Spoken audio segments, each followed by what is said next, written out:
Ja, also da habe ich jetzt nicht wirklich drüber nachgedacht. Also vielleicht müssen dann andere, die länger mit mir zusammen sind, irgendwann auf die Couch. Das Gefühl hatte ich eher. H.P. Baxter ist mit sich im Reinen. Immer ein Lachen, er hat klare Vorstellungen, meistens gute Laune.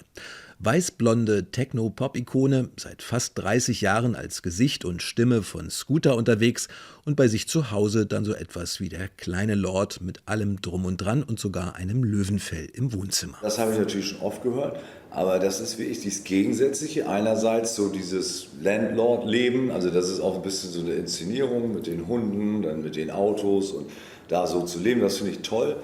Aber das wäre mir auch zu langweilig auf Dauer. Dann muss es auch wieder losgehen und dann ist wieder Scooter, Baxter, dann geht das wieder los. Im Frühjahr 2020 ging dann aber auf einmal gar nichts mehr los und aus dem Projekt von Cordula Kablitz-Post, das eigentlich als Konzertdoku über Scooter und H.P. Baxter geplant war, wurde auf einmal eher Hausbesuch und Krisenbegleitung. Man bekommt also deutlich mehr als nur einen Blick hinter die Kulissen und H.P. Baxters Lebenslauf. Das wäre vielleicht ohne diese Umstände nicht so extrem geworden. Man war ja auch dann oft wirklich so nervlich so am Limit, ne? Und das kommt ja auch rüber und deswegen auch manchmal diese Spannung und so weiter, das hängt ja alles auch damit zusammen.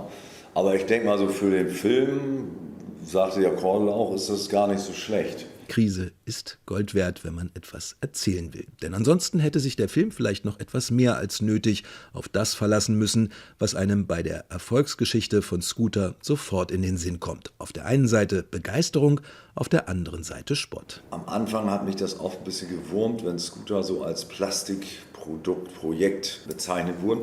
Das war mir auch wichtig, dass man mal sieht, da steckt ein bisschen mehr dahinter als nur so Hyper rufen. Nach 3 Jahrzehnten ist von diesem Widerspruch allerdings tatsächlich nicht viel mehr als die Erinnerung übrig geblieben. Auch weil Scooter immer noch unterwegs ist und nicht nur erfolgreich, auch das zeigt der Film, sondern leidenschaftlich engagiert und alles andere als nur in der Hyper-Dauerschleife. H.P. Baxter. Nee, weil das war aber auch, das mochte ich nicht. Also ich dachte mal, entweder man hört dann irgendwann auf oder man macht wie ich auch weiter vernünftig und arbeitet an neuen Sachen. Und natürlich auch nicht nur für sich selbst, sondern dass natürlich die Leute darauf so anspringen, finde ich super. Natürlich spielen wir die Klassiker, aber man hat nie das Gefühl, dass die Leute kommen, damit sie dann 2, 3 Lieder hören, sondern das geht von Anfang an und dann das Gesamte funktioniert dann auch und ist dann eben nicht so eine Retro-Show.